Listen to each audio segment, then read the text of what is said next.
हाँ दोस्त, नमस्कार। मैं आपका राजीव भाई। मैं आज बात करने वाला हूँ कार्तिक पूर्णिमा के शुभ अवसर पर। 15 नवंबर है। आज कार्तिक पूर्णिमा के दिन था।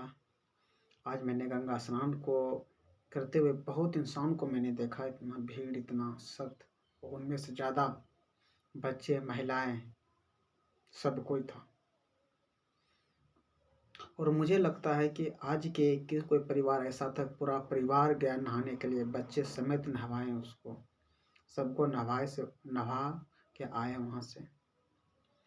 आने के बाद ये लगा मुझे कि इस जीवन में किसी किसी धर्म, किसी किसी ऐसे रिश्ते हैं जो कि ना जाने उसको कौन क्या कर सकता है।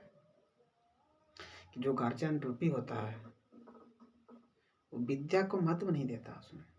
ऐसे ऐसे गार्जियन को मैंने देखा है, पर स्नान, पवित्रता न जाने क्या क्या करता होगा। आज मैं इस बात के लिए मैं समझ रहा होगा कि कोई आज स्नान क्या, देखो दोस्त, ये देखा होगा तो उसको मानेगा, जो जिसके बातों में है तो ही मानेगा, अन्यथा नहीं मानेगा। कितने ऐसे पेरेंट्स से मिले हम और देखें जाके, उसने पूजा पाठ, धर्म, लेकिन इतना बरसक उसके दिमाग और दिल और दिमागों में बसा है कि ना जाने उसके आंकड़ा, उसके अर्थ। एक उसके दिमाग में मैं क्या बताऊं, उसके दिमाग में ऐसा भय और ऐसा क्रोधित दिलों में है भगवान के प्रति श्रद्धा। व्यवस्था को मैं कुछ गलत नहीं कहना चाहता हूँ, सबके अपना अपना आस्था है, सबके अपना अपना विश्वास है, धर्म है। पर जिस तरह मैंने देखा वो भीड़ सशक्त कर, काश वही इंसान अगर पढ़ाई में सशक्त हो जाए तो कुछ भी कर लेगा वो इंसान। जिस तरह किसी देवी देवताओं में मग्न होकर उसकी पूजा पाठ अर्चना करता है, बड़ी धूमधाम से उसके प्रति लगाव होता है, विश्वास होता है। और सिर्फ नहाने से, सिर्फ गंगा स्नान करने से, तो मैंने कभी समझा उन चीज़ों को। जो बच्चे करते हैं वो कर रहे हैं, वो कर रहे हैं, सब देख के इंडिया का कल्चर कुछ ऐसा है कि लोग कर रहे हैं तो हम भी करेंगे, सब कह रहे हैं तो फिर हम भी करेंगे। तो इस तरह से सोच सोच कर, या कोई किसी को गार्जियन ने कहा दिया तो जाके किया, ऐसे ऐसे सिचुएशन में सब करते हैं। मुझे यकीन हुआ कि इस तरह कहा जाए तो गुरुओं का देश, ऋषि मुनियों का देश। हकीकत क्या है ये तो आप खुद जान रहे हैं। मुझे जहाँ तक समझ में आया कि आज कोई बोलता गुरु पूर्णिमा, कार्तिक पूर्णिमा था, इसके पीछे महत्व की बात करा जाए कि कहा इसमें हम विष्णु जी आज मत्स्य मीन्स के रूप में जन्म लेगा, कोई भी पवित्र स्थान, पवित्र नदी में जन्म लिया था। कभी मुझे ये समझ में नहीं आता है, अगर आप लोगों को समझ आता तो कमेंट कीजिए कि जन्म उस समय लिया, उस वक्त लिया, किसी वक्त लिखा हुआ, उस समय खत्म हो गया, समाप्त हो गया। आज हम उसी को लेके उसी के तरह से चल रहे हैं।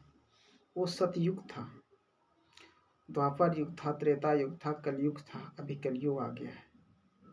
क्या मैं उस तरह से काम करूं या सतयुग की तरह काम करूं? आखिर में मकसद क्या है हमारे जीवन का?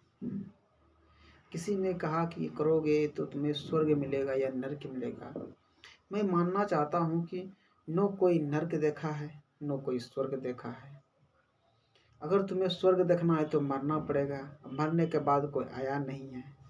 अगर तुमको गलत कर्म किए हो बहुत से तो नरक जाओगे, तो नरक से तो कोई आया नहीं। तो बताया किसने इस बात को कि यहाँ स्वर्ग है और यहाँ नरक है? आखिर में किसी ने को तो बोला होगा ना कि स्वर्ग है, नरक है, तब तो हमारे मन में भरा होगा।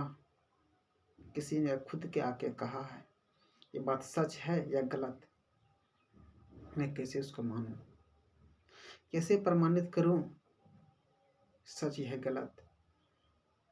और कभी मैं, ये तो अलग ही बात हुआ, और कभी मैं सोचता हूँ हो सकता है एक बात अगर मान लिया जाए कि हाँ होता होगा स्वर्ग और नरक, इसमें की बात है तो होता होगा स्वर्ग और नरक। मगर इसी स्वर्ग और नरक में सोचो कि कोई जाना चाहता है, कोई रहना चाहता है, या उसमें बहुत सारा कंपटीशन है, एग्जाम है, जिस तरह हमारा दूसरे तुलना में ले कि अगर पढ़ाई करने में अगर आप बीपीएससी का स्टूडेंट है या कोई बिहार पुलिस का स्टूडेंट है, जिनमें कोई भी स्टूडेंट है, तो कितने सब फॉर्म आता है और कितना डालते हो, कंपटीशन तो बहुत है। हो सकता है इसी लेवल में स्वर्ग की नगरी में जाने के लिए तो सब तात्पर्य है, मगर इसी में ये कोई चाहता होगा, बहुत मेहनत, बहुत तपस्वी, बहुत ध्यान करने के बाद में समझ में आता होगा कि नहीं, इस दुनिया में जो है ना, बहुत मेहनत करने के बाद उसको कुछ अनुभव हुआ था। ईश्वर का मतलब क्या? जिसको आगे का भविष्य पता हो, आगे के ज्ञानी पता हो, इस वजह से उसने चाहा होगा, इस वजह से उसने क्या होगा। तो मैं चाहता हूँ कि आप लोग भी मेरी बातों से अगर सहमत हो, देखना चाहते हो, उन चीज़ों को कल्पना करना चाहते हो, तो आप पे तय है। चाहे हमारे ऋषि मुनि देशों का ये देश है, ऋषि मुनियों का देश है भारत देश, कितना पर्व त्योहार, कितना सामान्यता लोग रहते हैं यहाँ पे, हर कोई मिलजुल के एक साथ, कोई भेदभाव नहीं, कोई जाति प्रथा नहीं, सब साथ ईश्वर के साथ निवास करते था पहले, पर अभी उतना नहीं है, निवास करते हैं। और मैं भी ये चाहता हूँ कि गंगा स्नान के दिन ये कार्तिक पूजा क्यों इतना खास है, क्यों कहता है कि लोग आज जरूरी है गंगा स्नान करना। इसका महत्व भी कुछ और है। इसका महत्व अगर जानना है तो आप अगर गूगल भी कीजिएगा तो आपको बहुत सारा महत्व मिल जाएगा।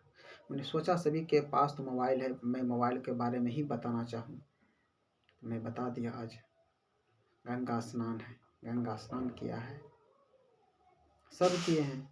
कोई इतना फेमस है कि गंगा स्नान करने के वक्त तो चढ़ाते हैं दिया वगैरह,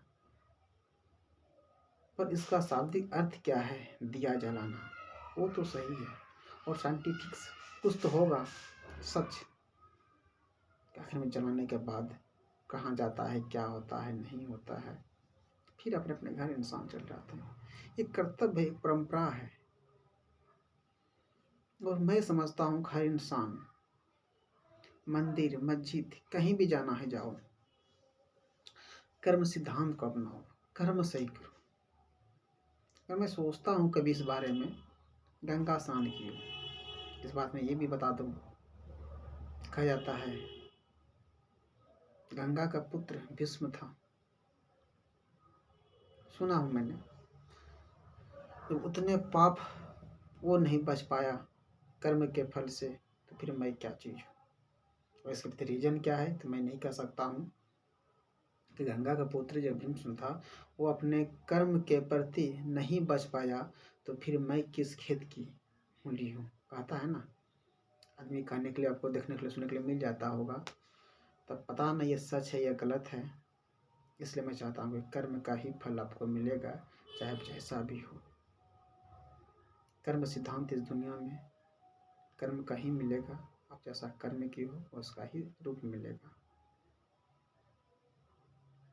और मुझे तो इस बात का कोई डर नहीं कि मैं जैसा कर्म क्या हूँ उससे फल मिलेगा, तो मुझे कोई दुख नहीं होगा, क्योंकि जो जितना कमाता है और उसको ईमानदारी है, इच्छा है, सही है, ईमानदार है, तो उसको अगर फल मिल जाता है तो उसको कोई दुख ही नहीं होता है। क्योंकि मैंने जो कर्म किया है ना, उसके लिए मैं तात्पर्य हूँ कि मुझे वो फल मिले। थैंक यू, धन्यवाद आप लोगों को मेरे वीडियो को देख रहे हो।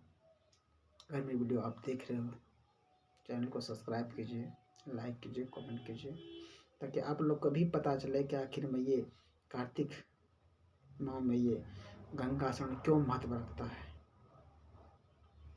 मैंने कुछ डिस्कस किया, विचार किया, मैं आप लोगों को और डिस्कस विचार करके मैं बताने का कोशिश करूँगा क्यों खास था ये गंगा स्नान करना, क्यों माना जाता कि नहीं आज के दिन बहुत अच्छा था जो हम लोग गंगा स्नान करने लगे। और इतना भीड़ बड़ी लाखों बड़ी संख्याओं में हमने देखा गंगा स्नान को करते हुए। गंगा स्नान की वजह से आज मन शुद्ध शांत सब कुछ हो जाता है, पर ये ऐसा सबको नहीं होता है, क्योंकि सबके मन और विचार अलग अलग हैं। इसलिए मैं आप लोगों को कहना चाहूँगा कि आप भी कीजिए, और आपको अगर अच्छा लगता है तो ये श्रद्धा की बात है। मैं आपसे रिक्वेस्ट नहीं करूँगा कि आप कीजिए ही कीजिए, पर आपके जैसी विचार हो। ये वीडियो बनाने का मकसद था कि आप लोगों को पहुँचाना का क्यों महत्व है। थैंक यू दोस्त, फिर मिलते हैं नए वीडियो के साथ। नमस्कार।